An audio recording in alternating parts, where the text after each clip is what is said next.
Bonjour, je m'appelle Julie Stephen Cheng, je suis illustratrice, autrice et designer.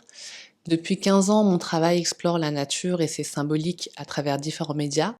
Le livre, bien sûr, mais aussi les applications, les expositions que je travaille de plus en plus immersives.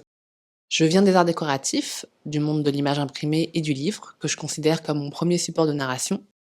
Et très vite, j'ai cherché à faire dialoguer le livre avec d'autres univers comme le jeu vidéo et le cinéma.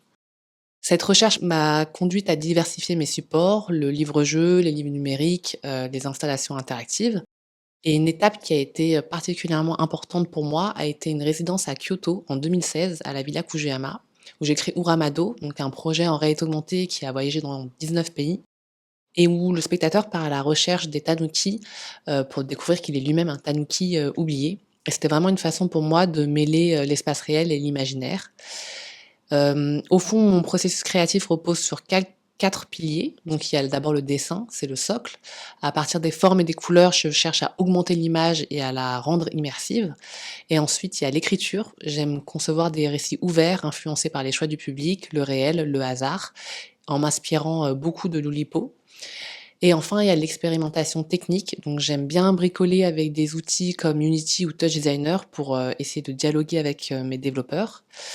Et enfin, un moment très particulier pour moi, c'est le papier. C'est tout un travail sur le pli que je trouve fascinant puisque c'est une façon de mêler le geste aux mathématiques. Et voilà, c'est une façon de vraiment travailler l'ensemble en provoquant l'accident et en essayant de mêler le tangible et le numérique.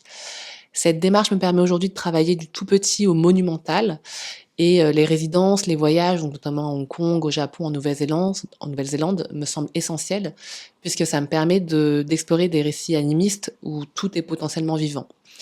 Et c'est cette sensibilité qui me permet aujourd'hui dans mon travail de faire des dispositifs qui traitent de l'environnement, du regard des autres et de comment, voilà, mêler les points de vue pour essayer de retrouver une harmonie, partagée.